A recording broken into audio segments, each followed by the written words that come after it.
War is a nightmare. War is awful. It is indifferent and devastating and evil. War is hell. But war is also an incredible teacher, a brutal teacher. And it teaches you lessons that you will not forget. In war, you are forced to see humanity at its absolute worst. And you are also blessed to see humanity in its most glorious moments. War teaches you about sorrow and loss and pain. And it teaches you about the preciousness and the fragility of human life. And in that fragility, war teaches you about death.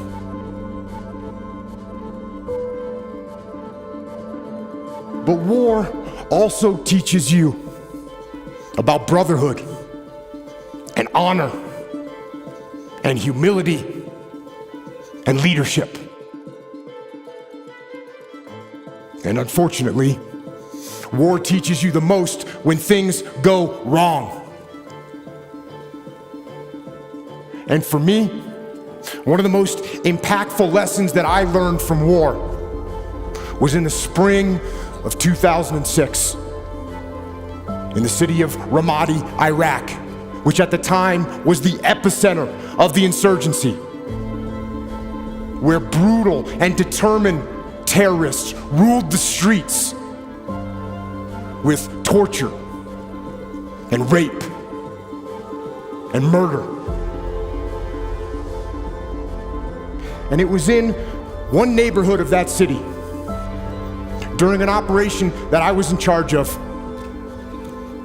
when all hell broke loose. We had multiple units out on the battlefield fighting the enemy. We had friendly Iraqi soldiers, we had US Army soldiers and US Marines, along with small elements of my SEAL team.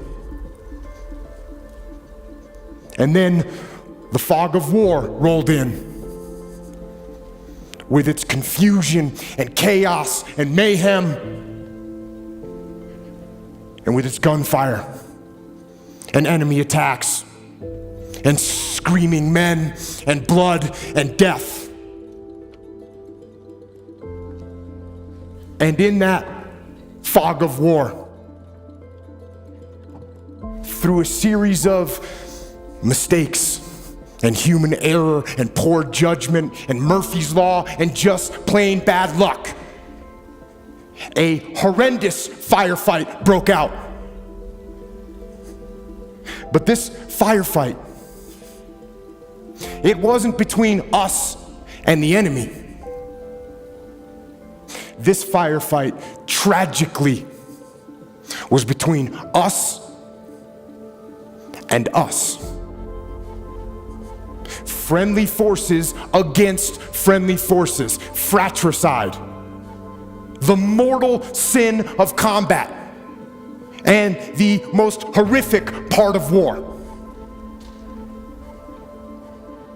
And when it was over and the fog of war lifted, one friendly Iraqi soldier was dead, 2 more were wounded. One of my men was wounded, the rest of my SEALs were badly shaken. And it was only through a miracle that no one else was killed. And it was reported up the chain of command what had happened. That we had fought and wounded and killed each other. And when we got back to base, things didn't get much better. There was a message waiting for me from my commanding officer. And it said, shut down all operations. It said that the commanding officer, the master chief, and the investigating officer were inbound to my location. And they told me to prepare a debrief to explain exactly what had happened on the operation and what had gone wrong. Now, I knew what this meant. It meant that somebody had to pay. It meant that somebody had to be held accountable. It meant that somebody had to get fired for what had happened. So, I began to prepare my debrief. And in it, I detailed every mistake that was made and who made it. And I pointed out every failure in the planning and the preparation and the execution in the operation. And I pointed out who was responsible for that failure. There was plenty of blame to go around. There were so many people that I could incriminate with guilt. But something wasn't right. For some reason, I just couldn't put my finger on who was at fault and who specifically I should blame for what had happened. And I sat and I went over it again and again, and I struggled for an answer. And then when I was about 10 minutes from starting the debrief, that answer came, and it hit me like a slap in the face. And I realized that there was only one person to blame for the confusion, only one person to blame for the wounded men, and only one person to blame for the dead Iraqi soldier. And I knew exactly who that person was. And with that knowledge, I walked into the debriefing room with my commanding officer, and the master chief and the investigating officer were sitting there waiting for me, along with the rest of my men, including my SEAL that had been wounded, who was sitting in the back of the room with his head and his face all bandaged up. And I stood up before them and I asked them one simple question.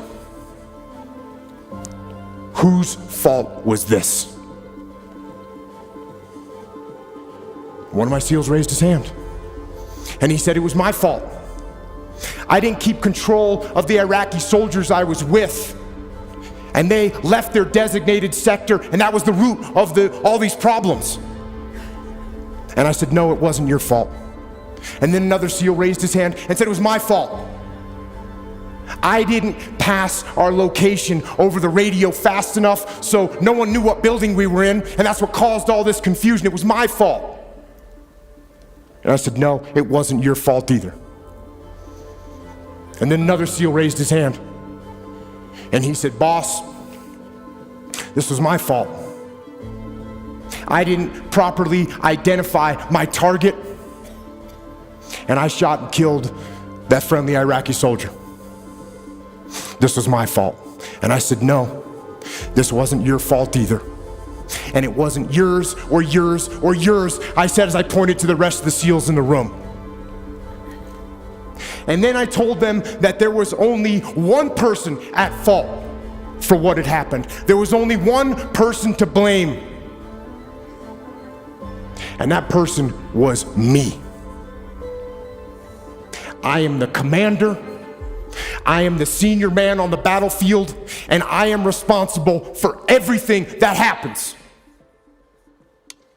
Everything. And then I went on to explain to them some new tactics, techniques, and procedures that we were going to implement to ensure that this kind of travesty never happened again.